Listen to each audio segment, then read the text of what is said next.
మిత్రులారా, 10 ఏళ్ళు చంద్రశేఖరరావును చూసిరు.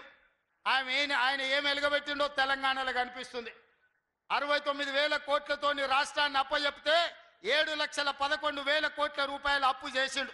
ఆనాడు సంవత్సరానికి 6,500 కోట్లు మనం బకాయిలు కట్టేది ఉంటే ఈనాడు ప్రతి నెల 6,500 కోట్లు ఇవాళ చంద్రశేఖరరావు చేసిన అప్పుకు ముప్పుగా తయారై ప్రతి నెల 6,500 కోట్లు నేను సంపాదించిందంతా మీకు వెట్టకుట్ట కడుపు కట్టుకొని ఇవాళ అప్పులోనికి పటాన్కు కట్టాల్సి వస్తుంది. ఇవాళ సంవత్సరం తిరిగే లోపల ఈ 13-14 నెలల 75,000 కోట్ల రూపాయలు చంద్రశేఖరరావు చేసిన అప్పుకు నేను ఇవాళ మిత్తి కట్టిన. ఈ మిత్తి ఇవాళ ముప్పుగా తయారయ్యి మనల్ని మొత్తం తినేస్తుంది. రాష్ట్రాన్ని నిండా ముంచిండు, దివాలా తీసిండు.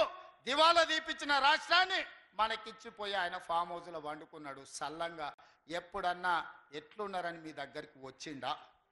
ఆనాడేమో అధికారం పోయింది, మళ్ళసారి డిపాజిట్లు పోయినాయి. ఈ ఎన్నికల అభ్యర్థి లేడు, ఎన్నికల్లో పోటీ చేయనోడు, ఎన్నికల అభ్యర్థి దొరకనోడు ఇవాళ కాంగ్రెస్ పార్టీని ఓడగొట్ట అంటారు. కాంగ్రెస్ పార్టీని ఓడగొట్టమంటే బీజేపీని గెలిపించమనే కదా. కొట్లాడుతుంటే నా కాలు పట్టి ఆయన గుంజిండంటే నా ఎదురుగుండోని సాయం చేసినట్టే కదా. ఇవాళ కొట్లాటలా మోడీ మీద కలబడి మా రాష్ట్రానికి మెట్రో రైలు ఎందుకు ఇవ్వవు, మాకు మూసీ నది ప్రక్షాళనకు నిధులు ఎందుకు ఇవ్వవు, మాకు రీజనల్ రింగ్ రోడ్ ఎందుకు ఇవ్వవు, మా పాలమూరు రంగారెడ్డి ఎత్తిపోతలకు జాతీయ హోదా ఎందుకు ఇవ్వవు, మా సమ్మక్క సారలమ్మకు నీళ్లు ఎందుకు కేటాయించవు, మా సీతారామ ప్రాజెక్టుకు నీళ్ల కేటాయింపులలో ఎందుకు అన్యాయం చేస్తున్నావు అని మోడీతో నేను కొట్లాడుతుంటే చంద్రశేఖర్ రావు సందట్లో సడేమియలాక నా కాలు పట్టి గుంజుతున్నాడు, నా అంగి పట్టి లాగుతున్నాడు. ఎవరి కోసమే? మోడీ కోసం కాదా? ఇవాళ గూడు పుటాని చేసి మోడీ కేసీఆర్ ఒక్కటై ఈరోజు మన ప్రభుత్వాన్ని ఇబ్బందుల పాలు చెయ్యాలని చూస్తున్నాడు. ఇవాళ నేను ఒక్క మాట అడగదలుచుకున్న మా బీసీ సోదరుల, చదువుకున్నారు, చైతన్యం వచ్చింది, మీ వాటా మీ కోట మీరు అడుగుతున్నారు. 100 ఏళ్ళ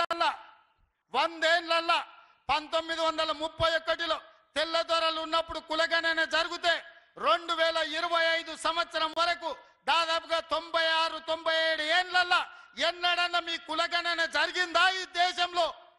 బీసీనని పెద్ద బీసీనని చెప్పుకునే మోడీ గారు 12 ఏళ్ళైంది ప్రధానమంత్రి, మీ బీసీ లెక్కలు తేల్చిండా అని నేను అడుగుతున్నా.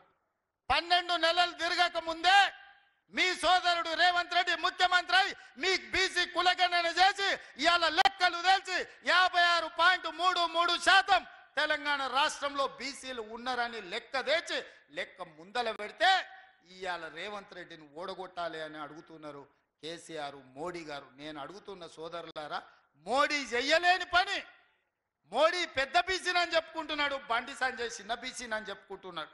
వీళ్ళిద్దరు 12 ఏళ్ళ నుంచి ప్రధానమంత్రిగా ఉన్నారు, ఏమన్నా చేసిండా? కానీ 12 నెలల మీ లెక్క తేల్చి రాహుల్ గాంధీ గారి మాట మీద బీసీ కులగణన నేను చేస్తే ఇవాళ నన్ను ఓడగొట్టమంటున్నాను. ఒకవేళ ఈ ఎన్నికల్లో అనుకోని తప్పిదం ఏదైనా జరిగితే బీసీ కులగణన చేసినందుకే రేవంత్ రెడ్డిని ఓడించిండ్రంటే అది మీకు నష్టమా లాభమా? మా బీసీ సోదరులను నేను ఈరోజు ఆలోచన చేయమని నేను అడుగుతున్నా. నేను మీకోసం కొట్లాడుతున్నా, నేను మీకోసం పనిచేస్తున్నా. నరేందర్ రెడ్డి గెలిచినా ఓడినా ఎమ్మెల్యేలల్లా ప్రభుత్వానికి వచ్చే ప్రమాదం లేదు. కానీ ఈ ప్రభుత్వం చేసిన నిర్ణయాలు ఈరోజు బీసీ కులగణన నరేందర్ రెడ్డి ఓడితే చేసింది తప్పని తప్పుడు ప్రచారం బీజేపీ వాళ్ళు బీఆర్ఎస్ వాళ్ళు చెయ్యరా? మీరు ఒక్కసారి ఆలోచన చెయ్యండి. ఇవాళ ఎస్సీ కేటగరైజేషన్ 30 ఏళ్ళ నుంచి మీరు కొట్లాడుతున్నారు. కృష్ణమాదిగ పోయి మోడీని కౌగిలించుకున్నాడు, మోడేమో కృష్ణమాదిగకు ముద్దు పెట్టిండు, సంతోషం, మన కృష్ణానికే పెట్టిండు ముద్దు. కానీ చట్టం ఎందుకు పార్లమెంట్లో పెడతలేడే కేటగరైజేషన్ మీద? సుప్రీంకోర్టు చెప్పింది కదా. మోడీ గారికి నిజంగానే ఈ ఎస్సీ కేటగరైజేషన్ మీద ప్రేమ ఉంటే, దళితుల పట్ల ఆపేక్ష ఉంటే, దళితులకు మేలు జరగాలనుకుంటే నరేంద్ర మోడీ గారు పార్లమెంటులో బిల్లు పెట్టి ఎస్సీ కేటగరైజేషన్ ని చట్టబద్ధత ఎందుకు చేస్తలేడు? ఇవాళ ఎందుకు అడుగుతలేడు కృష్ణ మాదిగ గారు, కిషన్ రెడ్డి గారు అని నేను అడుగుతున్నా. ఇవాళ నేను ఎన్ని ఆటుపోట్లను ఎదుర్కొని షమీమ్ అఖ్తర్ కమిషన్ వేసి ఎస్సీ కులాల కేటగరైజేషన్ మీద నివేదిక తీసుకొచ్చి ఈ రోజు ఎస్సీ కేటగరైజేషన్ చేసి మీ ముందు నిలబడ్డా. కేటగరైజేషన్ చేసినందుకు ఇవాళ మీరు నన్ను శిక్షించదలుచుకున్నారా? వీళ్ళ మాటలు నమ్మి అని చెప్పి నేను ఎస్సీ సోదరులను అడగదలుచుకున్నా.